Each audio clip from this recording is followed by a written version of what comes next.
예, 안녕하십니까. 법무사 유병태입니다. 저도 여러분들만큼 공부를 했겠죠. 법무사 공부하시는 분들은 다들 실력이 되는데 문대가 안 맞아서 못하는 걸로 압니다. 근데 그 중에서 그 민법하고 등기법의 중요성은 아무리 강조해도 지나치지 않겠죠. 저보다도 본인들께서 더 잘 아실 거고, 그리고 민법하고 등기법은 17년까지 강의해, 17년 이전 강의는 별도로 있습니다. 혹시 필요하신 분들은 그 부분들 찾아서 참조를 하시고, 이번에 하는 거는 그 18년부터 20년까지 3회분, 오히려 최신 것만 빨리 들으실 필요성이 있으시겠죠. 가능하면은 교과서 없이도 볼 수 있도록 지문을 읽어서 하도록 하겠습니다. 일단 첫 시간이니까 저는 원래 좀 잔소리가 많습니다. 공부를 오래 하신 분들은 잔소리를 듣기 싫어하시고 할 텐데 그 부분을 넘기시면 되죠. 근데 오랫동안 합격 못 하시는 분들 가슴 아프지만 한 번이라도 그냥 딱 정상적으로 해서 빨리 넘기시기를 바랍니다. 그리고 모든 시험이 다 그렇지만 특히 법무사 시험에서는 기출문제가 아주 중요합니다.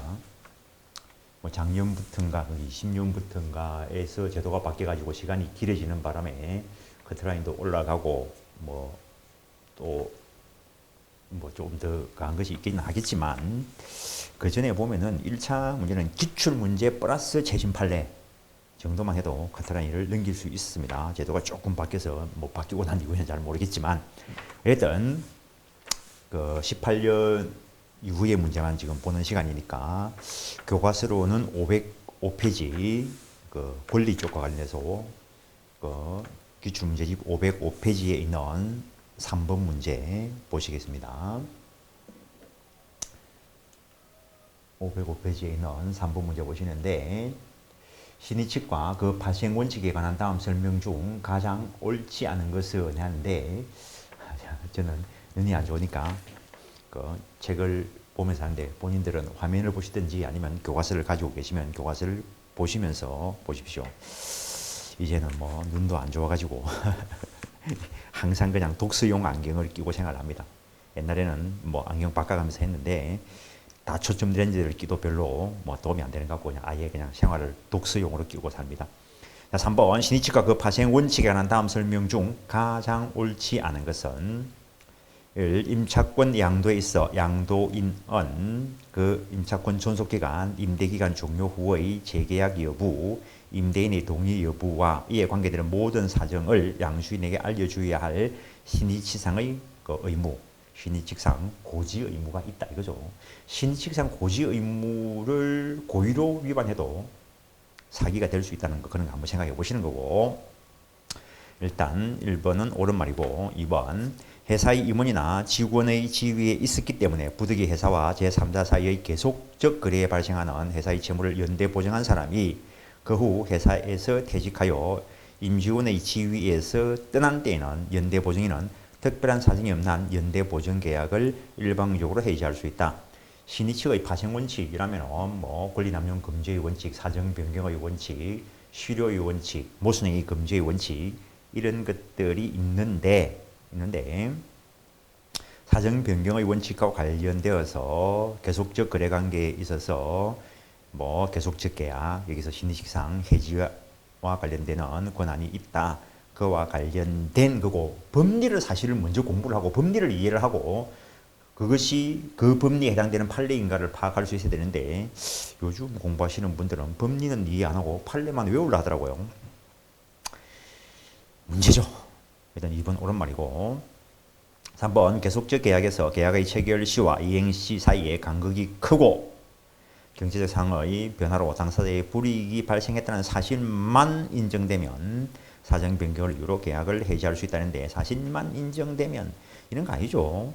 사정 변경의 원칙에 의해서 해지가 되려고 하면 계약 체결 당시에 예상할 수 없었던 객관적 사정 변경이 발생해야 됩니다. 그래서 예상할 수 없었던 사정이 발생해야 되는 거죠. 그래서 이래 나오면 대부분 틀린 거죠. 어쨌든 3번 틀린 거고, 여담으로 하나 말씀드리면 내가 아는 동생 그 친구도 아직까지 공부를 이번에 또 2차가 안 돼가 다시 1차 공부를 하는데 그 아는 동생의 지인 아는 동생의 지인 같은 경우에는 그 뭐 사법 시험이든 법무사든 1차 시험을 치면은 무조건 합격을 합니다. 무조건. 내가 직접적으로 잘 아는 사람은 아닌데 근데 결국에 2차가 안 돼가지고 객관식 시험만 있는 시험에 합격해가지고 지금 공직 생활을 하고 계신데 그분하고 내가 직접 이야기는 안 해봤지만 내 이 아는 동생을 통해서 들으면은 어떻게 그걸 답을 찾냐 묻지 마라. 답 찾는 건 묻지 마라. 그게 답이다. 이렇게 대답을 했다는데 객관식은 그런 식으로 골라지는 것도 있습니다. 이 문제도 뭐 결국에는 그런 문제이고 그것도 그 사람들이 공부는 안 하고 요령만 피워가지고 합격할 수는 없습니다. 기본적으로 공부가 되고 그 다음에 요령이 조금 있으면 편한 건 하죠. 4번 공매 절차에서 점유자의 유치권 신고 사실을 알고 부동산을 매수한 자가 그 점유를 침탈하여 유치권을 소멸시키고 나아가 고의적인 점유 이전으로 유치권자의 확정 판결에 기한 점유 회복조차 곤란하게 하였음에도 유치권자가 현재까지 점유 회복을 하지 못한 사실을 내세워 유치권자를 상대로 적극적으로 유치권 부존재 확인을 구하는 것은 명백히 정의관념에 반하여 사회생활상 도저히 용인할 수 없는 것으로 권리 남용에 해당하기 때문에 허용되지 않는다. 뭐 당연한 이야기고 권리 남용 뭐 오로지 타인을 해야 할 목적으로 뭐 이거 주관적 요건 그것을 필요로 하느냐 필요로 하지 않느냐에 대해서 학설상 논의가 있지만 법원은 어느 정도 요구를 하고 있고 조금은 지금은 좀 재량의 범위를 가지고 있죠. 실권 또는 실효의 법리는 법의 일반 원리인 신의 성실의 원칙에 바탕을 둔 파생 원칙인 것이므로 공법관계 가운데 관리관계는 물론이고 권력관계도 적용되어야 함을 배제할 수는 없다. 어쨌든 신의 성실의 원칙 이게 뭐 발생 근거가 사법, 뭐 특히 계약법에서 발생했다라고 하지만 지금 민사소송법, 그것도 공법은 공법이죠. 거기도 신의식과 관련되는 규정을 두고 있고 특히 행정법에 있어서 아주 중요한 법 원칙으로 작용을 하죠. 그래서 3번의 경우에는 그러니까 3번이 잘못된 거죠. 그 다음에 최근 문제에서 권리 주체와 관련돼서 자인의 능력에 관련돼서 일단 보시는데 1. 다음 설명 중 가장 옳지 않은 것은 무능력자의 책임을 제한하는 민법 141조 단서는 부당이득에 있어 수익자의 반환 범위를 정한 민법 748조의 특칙으로서 무능력자 보호를 위해 141조 무능력자는 선악을 불문하고 현존 이익만 반환하면 되죠. 일반적인 부당이득의 경우에는 선의의 수익자는 현존 이익 반환, 악의의 수익자는 전 손해배상 이렇게 가는데 무능력, 지금은 제한 능력이죠. 제한 능력과 관련돼서는 선악을 불문하고 현존 이익만 반환하면 되는 것으로 한정시키는 데 취지가 있다. 의사능력 흠결을 이유로 범인에게 무효가 된 경우에도 유추 적용되어야 한다. 일단 옳은 말이죠. 미성년자가 신용카드 발행인과 사이에 신용카드 이용계약을 체결하여 신용카드 거래를 하다가 신용카드 이용계약을 취소하는 경우 미성년자는 그 행위로 인하여 받은 이익이 현존한 한도 내에서 상환할 책임이 있는데 신용카드 이용계약이 취소됨에도 불구하고 신용카드 회원과 해당 가맹점 사이에 체결된 개별적인 매매계약은 특별한 사정이 없는 한 신용카드 이용계약 취소와 무관하게 유효하게 존속한다. 당연한 거죠.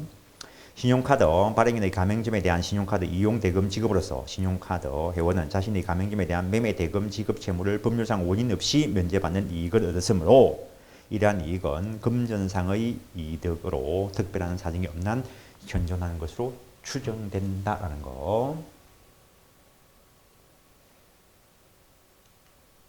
질문이 기니까 이거 뭐 정신을 못 차려요. 내가 얘는 상당히 속독인데 옛날에 그러니까 딱 주어진 시간 그러니까는 얘는 뭐 시간 느리기 전에 합격을 했으니까 정말 속독인데 내가 마지막 번호 마킹을 할 때 벨이 울리더라고요. 내가 아는 형님 한 분은 뭐 사법시험 1차도 여러 번 합격을 하셨는데 법무사 시험을 치면서 벨 울리며 남아있는 문제가 한 40문제 남아있답니다. 집중력은 좋고 상당히 뭐 공부를 잘하시는 분인데 문제를 뭐 안 읽었으니까. 자, 그 다음 질문이 정모와 미성년자인 수인의자 사이에 상호간 분할 협의를 하게 되는 경우에는 미성년자가 각자마다 특별 대리권을 선임하여 그 각 특별 대리인이 각 미성년자를 대리하여 상호간 분할 협의를 하여하고, 만약 특별 대리인 1인이 수인의 미성년자를 대리하여 상호간 분할 협의를 하였다면 이는 민법 921조에 위반된 것으로서 이러한 대리행위에 의해서 성립된 상호간 분할 협의는 원칙적으로 무효다. 이는 개별적으로 사후 추인을 한 피대리자 1인에 대해서도 마찬가지라는 것. 다음 4번 미성년자는 다양한 인격 발현의 잠재력을 지님으로 꼬시려고 노력하고 있죠. 그러한 잠재력을 최대한 끌어낼 수 있도록 일정한 요건하에 복수의 미성 후견인을 허용되고 있다. 제한 능력자와 관련되어서 미성년 후견인은 1인만 가능하다는 거. 1인만. 그래서 4번 틀렸죠. 그래서 그 객관식의 기재, 그분은 이런 거 가지고 답을 골라내는 것 같습니다. 딱 보면은 뭐 냄새가 난다는 거죠, 속시.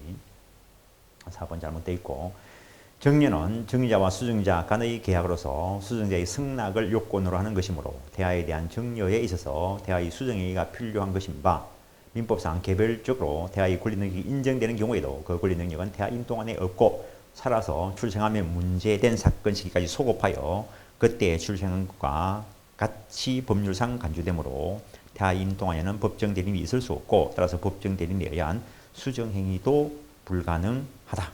일단 판례가 그렇게 처리하고 있죠.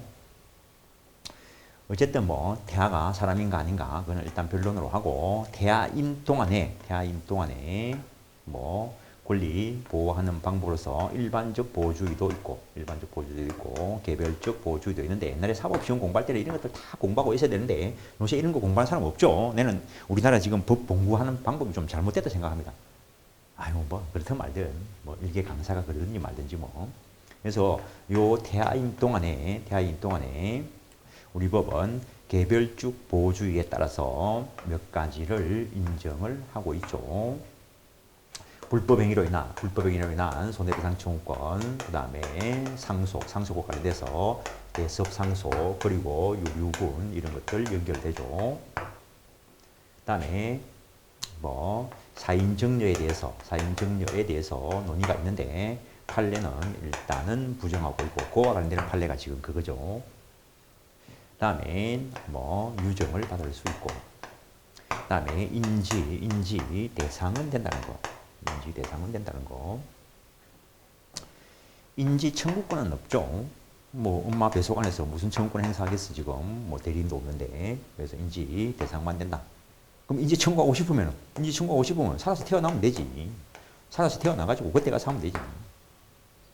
그러면 이런 것들과 관련돼서 태아인 동안에 인정할 것인가 말 것인가 관련돼서 일단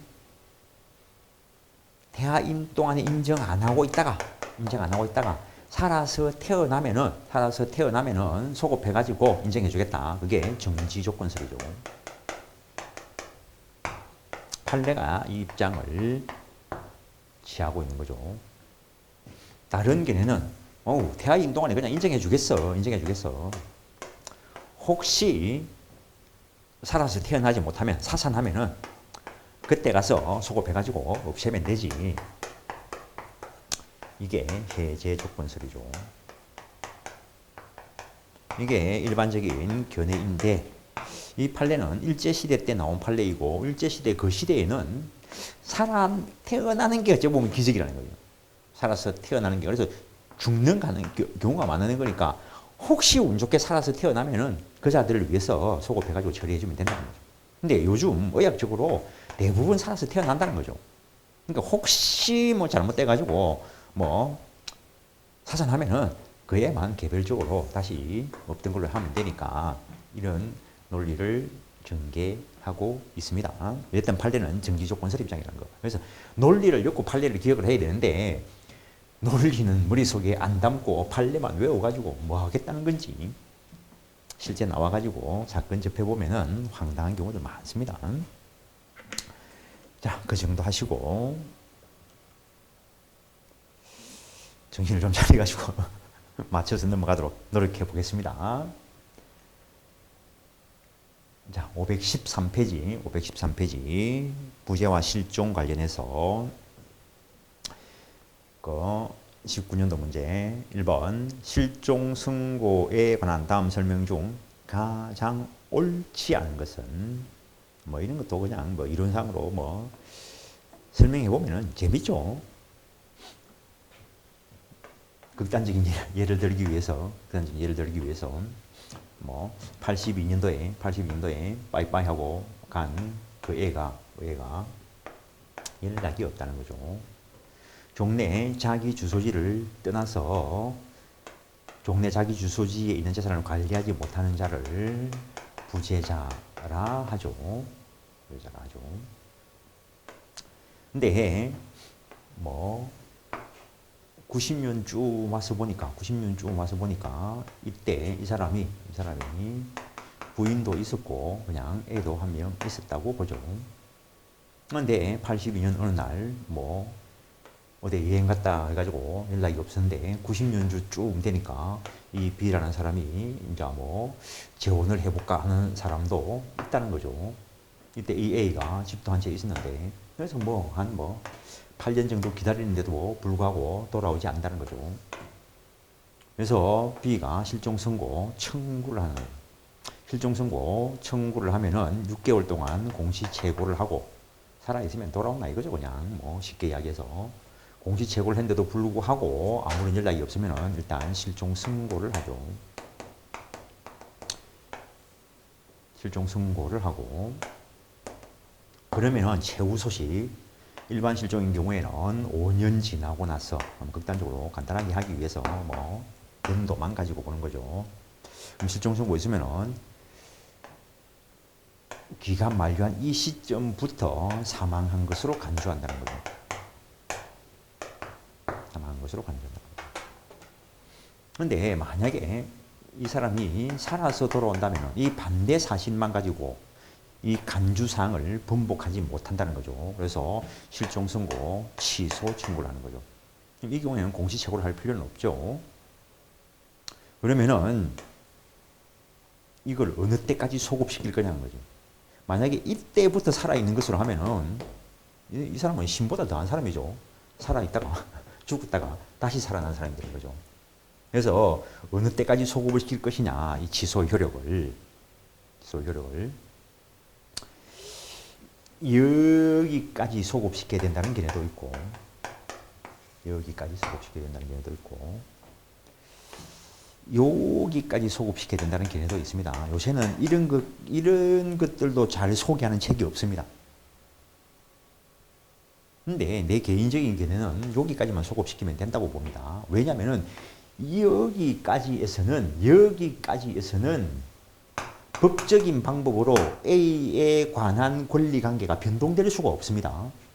법적인 방법에 의해서 정상적인 적법하게 A에 관한 권리관계가 변동될 수 있는 것은 이 시점입니다. A가 아닌 B나 그 자녀들이 할 수 있는 방법. 그래서 나는 여기까지만 소급시키면 된다고 보는데 어쨌든 여기까지 소급해야 된다고 보는 견해도 있습니다. 일단 그 정도 하시고 부재자의 생사가 5년간 분명하지 않은 때에는 법원은 이해관계인이나 검사의 청구에 의해서 실종 선고하여야 한다. 2번 부재자의 자매로서 이순위 상속인에 불과한 자는 부재자에 대한 실종 선고의 여부에 관하여 상속 지분의 차이가 생긴다고 하더라도 부재자에 대한 실종 선고를 청구할 수 있는 이해관계인이 될 수 없다. 후순위 상속인은 여기에 대한 직접적인 이해관계인이 아니라는 거죠. 잠수 장비를 착용한 채 바다에 입수하였다가 부상하지 않은 채 행방불명되었다는 것만 가지고는 사망의 원인이 될 위난이라고 할 수 없다. 그러니까 위난 실종은 그 기간이 1년이죠. 거기에는 해당되지 않는다. 그게 위난 실종이라면 아무나 다 잠수 장비 다 가지고 들어가게 보험 문제 때문에 문제가 되는 거죠. 그래서 5년 기다리라니 뭐 억울하면.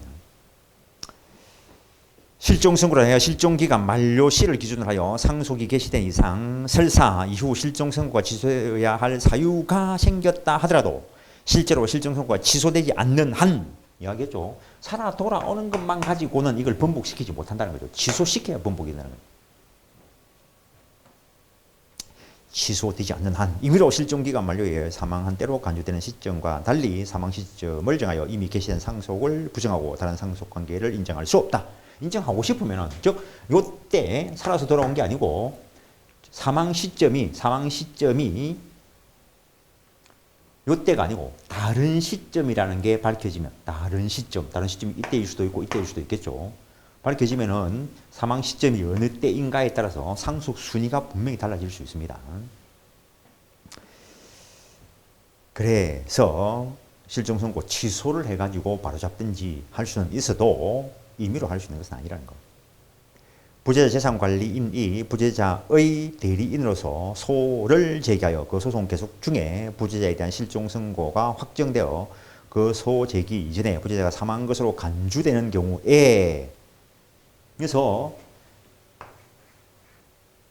실종 선고 이때 있는데 실종 선고 있기 전에 이 부재자가 이 현재는 실종자가 아니죠. 어떤 부재자인 A와 관련돼서 그 부재자의 재산관리인이 소송을 진행하고 있던 중에 실종 선고가 되었다는 거죠. 실종 선고가. 그러면은 기간 만료 시점까지 소급해서 사망한 것으로 간주되는 거죠. 법적으로. 법적인 처리를 위해서 상속 순위 등을 뭐 정하기 위해서 뭐 하는 것이지 이런 제도를 두고 있는 것이 왜냐하면 상속 순위 등을 임의로 정리해 버리면은 강행 규정인 가족법의 존재 의의가 상실될 수 있습니다. 그래서 그런 걸 개인이 못하게 하기 위해서 이런 법을 주고 있는 것이지 이러한 사실상 문제까지 영향을 미치기 위한 것이 아니라는 거죠. 그래서 기왕에 진행되어 온 이것이 무효로 되지는 않습니다. 그대로 소송 절차는 유효하고 일단 사망은 되시니까 이때 그 상속인들에 의해서 수개 절차를 거쳐야 된다. 이렇게 가야 됩니다. 그래서 부재자의 재산관리인이 부재자의 대리인에서 소를 제기하여 그 소송 계속 중에 부재자에 대한 실종 선고가 확정되어 그 소 제기 이전에 부재자가 사망한 것으로 간주된 경우에도 그 소 제기 자체가 당사 능력 없는 사망자가 제기한 것으로 되는 것은 아니고 일단 기왕에 진행되어 온 이 소송은 유효한 것으로 처리하고 실종 선고가 됐으니까 수개 절차를 거치면 된다. 그런 식으로 가야 된다는 거죠. 정신 차리고 한다 해도 이걸 딱 사람이 멀티가 아니니까 이런 문제가 발생하네요. 그래서 5번 잘못되었고